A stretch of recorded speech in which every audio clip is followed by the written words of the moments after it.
तर आता पसायदान अनाथ आश्रमात मी आहे. जॉमेट्रीमधला एक प्रॉब्लेम घेतलाय 10वीच्या मुलांकरता. तर हा विशेष प्रॉब्लेम असल्यामुळे मला जरा एक्सप्लेन करायचं आहे की काय आम्ही सॉल्व्ह करतो इकडे. तर याच्यामध्ये दोन बिल्डिंग्स दाखवल्या आहेत, AB आणि AD पॅरलल, ज्याला आपण समांतर म्हणतो. आणि समोर असा रोड आहे.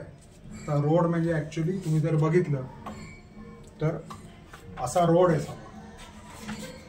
या रोडच्या एका बाजूला इमारत AB, दुसऱ्या बाजूला इमारत ED असे आहेत. आणि रस्त्याची रुंदी विचारली तर हा रिअल लाईफ सिच्युएशन मधला एक प्रॉब्लेम आहे. म्हणजे ही छोटी पोरं जेव्हा मोठी होणार आहेत, सिव्हिल इंजिनियर होणार आहेत, तेव्हा कसा उपयोग करून घेऊ शकतील मॅथ्सचा जॉमेट्रीमध्ये, त्याचं एक उदाहरण आहे. तर आपल्याकडे मी प्रतापला बोलवले. हा इथला एक हुशार चांगला सिन्सिअर विद्यार्थी आहे.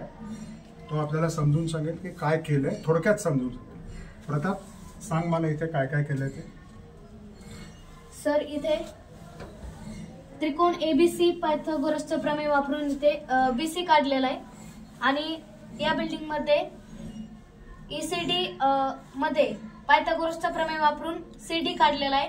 आणि BC अधिक CD या दोघांची बेरीज करून रस्त्याची रुंदी काढलेली आहे. तर ती रुंदी 8.2 मीटर इतकी आलेली आहे. हा, आता 8.2 म्हणजे तू कशाची बेरीज केली आहे?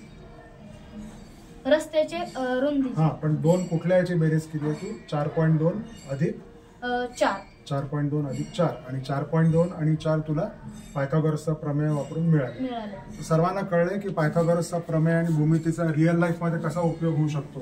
पुढे तुम्ही मोठे व्हाल, इंजिनियर व्हाल, तेव्हा म्हणून अभ्यास महत्वाचा असतो. सर्व कळलं? तेच मला सांगायचं होतं सर. थँक्यू.